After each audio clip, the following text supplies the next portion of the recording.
a really, really special video for you today. I'm here with Billy Davis and Xavier Nadeau from Sons of Mannheim, and we've had a wonderful visit together in Germany. I've had a great time with them, and I wanted to take this opportunity, though, and let two Hebrew Israelites talk to you about a multitude of things. But one of the things that we had a conversation about that I think is so important for people to understand is Esau. I think that's something I'd love for them to talk to you about too, because it's constantly a recurring theme back at home. And I think if people could get woke up to that, it really paves a lot of things down. And also, right before I let them start, make sure to check out Sons of Mannheim. The link's in the video description below. And also right there on the iCard where you can check out their music. With that said, guys, fire away. I'm getting nervous now. Well, first of all, thanks for having us. And let me get straight to it. The problem, not the problem with it is, the thing is, it is never mentioned, there is never any skin color mentioned. It's always about hair. Esau being hairy and his hair being red. People kind of get it mixed up, and they always, well, not always, but they tend to think it's skin, where in truth is it's actually the hair. Speaking of the hair, well, he's speaking of the hair and the color of the hair, which is reddish and hairy all over. And there are black people who are hairy and somehow have reddish hair. So it's important for you guys to know that it's not white, it's all black. This is a story concerning blacks, from blacks, blacks hurting blacks, you know, and so Esau isn't a white man. Esau is a black man with red hair all over his body. So what we figured is that, you know, if you want to apply this Edomite Esau story to these days, then maybe in a spiritual form they have like Egypt is America, America is this new Egypt. Maybe the story of them going down and them doing this to their brothers, now that we've all were joined in Christianity and have been brothers for such a long time, there have been Christian brothers from maybe Italian descent, Catholics, whatever, that could have told the Israelites who they are, you know, that could have found out a lot of things, but no, they treated them like the Edomites treated them in those days. That's maybe the closest you can get to you know, brothers treating brothers like you see it in America, like you see the Negro people of America being treated, and especially in these days when you see that the scriptures so often are being turned into Christians being prosecuted. It's much more American black Hebrew Israelites being prosecuted, because that's the news these days. Even in Germany, you could hear again a black person has been killed by a policeman. That was like news about Germany. You know, Nazis burning down asylum seekers' places and homes and stuff like that. We heard that a lot in the last few months about America. It was Ferguson. It was other places. And I think that is the real Israelite prosecution that we see. It's not about Christians being prosecuted, a fake, what you call it, Messianic Jew like Jonathan Kahn saying it's the prosecution of Christians all over the world. He's not losing one word about the Hebrew Israelites, you know. So a lot of people really have not woken up. I'm not saying that I've woken up to this fact for a long time, maybe 3-4 months. That's why I'm so shocked at some of the extremes that I've seen in this short time. That, you know, you have Hebrew Israelites in America having, you know, whites kneel down, kiss their feet, and stuff like that. For what? Is the curse over? Is all of that? Is anything accomplished already? Right. You know, And I have the feeling that if anybody is going to throw themselves to the feet of an Israelite, it's going to be because of gratitude. It's not going to be because of force or because of making somebody feel bad. This person is going to want to do it. Right. So I think that a lot of Hebrew Israelites are going way overboard. It's just like concentrating too much on this Esau thing and Absolutely. bringing color in where color, as well, I think color doesn't really have that much effect on it, or it shouldn't be handled as much, because the Bible doesn't handle color that much. it should be humbleness. Yes, It's a heart issue. It's Exactly. constantly a If color heart is mentioned, issue. it's just Even it's if the it most is color, simplest thing. even if God is a racist and wants the Yeah, nations but to be still, separated, it's not a fight. let's be humble about it.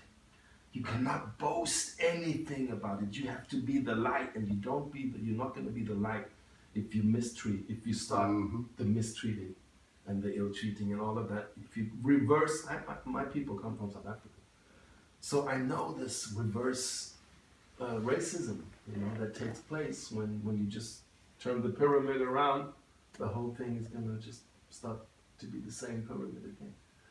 So what we would love everybody to kind of come together to is that we all down, as you say, to the Most High, and nothing else can be in the way of that. That's the most important thing. Well, and I think people lose track, and you all correct me if I'm wrong, because I try to sit in the midst of elders and listen whenever I can, but you all have seen this for a long time, and you don't have to deal with the American vision. You've seen it out away from Babylon. There's just this very few that have so much power at the very top that influences all the world. It has the tentacles reach so far, and people lose track that we're at war with them, not with each other.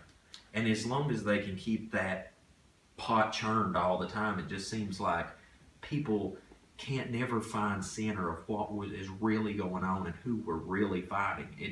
Am I wrong in that, or do you see that outside of Babylon? I think it's part of the curse too. I think it's just all part of the curse, and this is how things are supposed to be, and up until the last day, people are supposed to spread confusion, supposed to lie to each other, and I think this is all supposed to happen. Actually, this is how I see it. I used to try to, to find a solution to it, or try to find a way to understand it better. But at the end of the day, I think this is part of God's plan. Actually, the wicked being wicked, the good striving to be good, and trying to see or look for other good people, and it's just all part of the plan. And I think it's gonna get worse too, with the deceiving and the lying but we just have to be strong, and be like, I don't want to say be like God, but we have to be,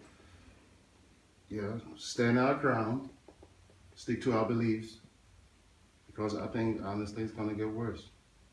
Just for a short time though. Oh yeah, I think things are wrapping up very quickly. If you could say one thing to the people of America, especially to your brothers and sisters, and to the Gentile people too, what would that be? Like, if you could just say one message to them, what would it be? Well, I think my wish would be, like you said already, is to concentrate on who is the true enemy. Who do we really have to focus on? Where did the deceiving begin? If you want to start with the flat earth as being one of the biggest, truths being kept from us. Where did that come from? That came from the Jesuits, clearly. So a lot of the maybe the main part of the whole deception that we see is the Jesuits teaching our world leaders, and putting in place certain rituals to control the rich and the powerful. And I think in the last 6 to 7 years, we had the possibility to focus on exactly those that you would never focus on.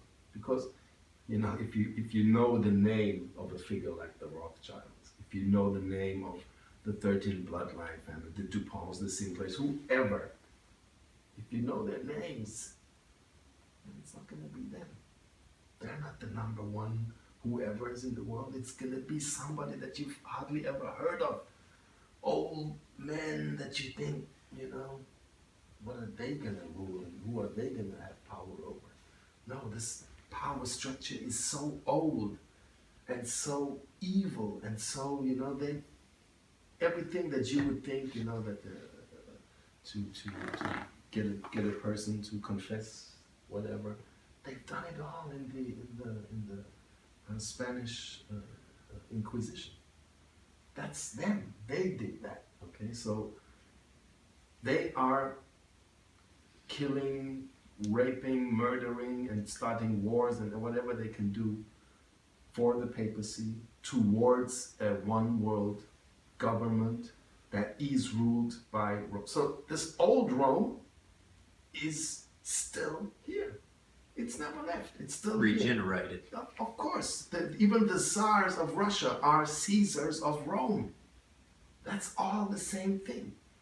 So that is our main enemy. They have made Jesus a half God or a God. They have deceived Christians into a pagan, it's at least the Catholics, but most of the others too, because they have like the Sunday, they have the Ishtar and Baal, deception going on. So that's, and they have power over all the main powers of the world. It all comes together there. And they are trying to make a one world religion, a one world government, and they are, I guess they're going to sell us something like an alien savior figure, you see. So, if the Jesuits are the astronomers of the Vatican, and they, blew up the globe lie, and they have a observatory in Mount Graham in America, and it's called Lucifer. Lucifer, yeah, it's that crazy. should really make you think. And you have an intronization mass in the Vatican where Lucifer is being enthroned. And let's not forget that the last pope has resigned. His name is Ratzinger. That's the real pope. The first man in the Vatican at the moment is called Bertone, Cardinal Bertone. And the Jesuit cannot be a pope. A Jesuit is never allowed to be pope. The police cannot be the president. It's as simple as that. So it's not allowed for a Jesuit to be pope. So he is not a pope. Because also, if he has sworn a high oath, he's a dead man. Okay, he's not alive. He only is alive to his master, the general. So if we have all of that in mind, there's a big deception going on. And the people that have now embraced this new pope, thinking, okay, he's poor, he likes to be, he doesn't like this wealth of the church, and he's opening the church up to, all other beliefs and, other paths to find. Yeah. So you see that there's quite some agenda going on that is threatening to blow it all full out of proportion, and things that maybe have been so under the cover is now completely outside. And so I think that the biggest beast power is really generating from Rome, has and still is. And so if we would have to focus on something, that it's them, that it's us trying to take this Roman deception apart from the beginning. And that really means to look at the figure of Jesus Christ. I think we cannot hold on to at least this name, Jesus Christ. It means something completely different in Latin. It means pig lover or something like that. So we have to be open enough and trust the Most High Yah enough to take the magnifying glass to all of these spots in our individual lives, and even as a Christian, be open to say, okay, maybe even I have been deceived. Yeah. even a Hebrew Israelite living in Orlando, going to church every day, every Sunday, thinking he's so connected with the Most High through Jesus. I think even he should reconsider that maybe even he could be part of this, not part of the seven, but be deceived. And I've been part of this for a long time because I thought that things were pretty different. If I would have imagined a Jesus for a long time, it would have been a white Jesus. It would have been a white Moses. It would have been white figures. So now for a few months, since a few months, you really gathered the feeling and the knowledge that it's all, it's talking to these people of my family. It makes so much, it has so many different angles to it now that okay, if this was a deception and they had been knowing all the time who these people were, That goes deep. That's really deep. Yeah, but knowing all this, I would tell my fellow Americans and Hebrews then to get out of the country for those that can get out of the country. For those that cannot, hold yourself together. Find people that think like you, that are like you, and try to survive it. Because I think America is Egypt and it's going to fall within the next couple of years.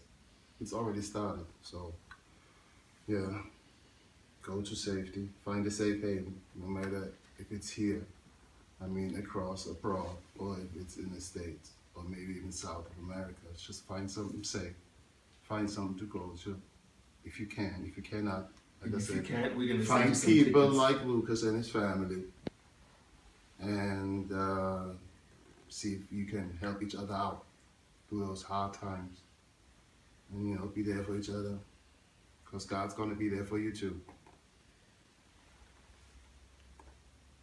Man, I really appreciate it, guys. Sure, and I've had a wonderful time visiting with you, and I just hope that continuing the work that you all are doing and everything, it's gonna when you have so many people chipping away at the castle wall, eventually the wall comes down and people come in. And I think the more and more that keep waking up, this awakening, it's just gonna eventually you can't hold back the flood. And I appreciate you, and I hope the Most High continues to bless you of what you're doing. And anything I can do, right behind you, I support you 100%. And That's the man right here. appreciate you. And Feeling that. And guys, if you want to check out their music, make sure and do so. It's great music, and the links in the video description below, like I said, and also check the iCard earlier. And also check out the other videos that we have in the links below. And until we see you again here, 7 Trumpets Pepper Channel, I hope you have a most blessed day in Yahushua.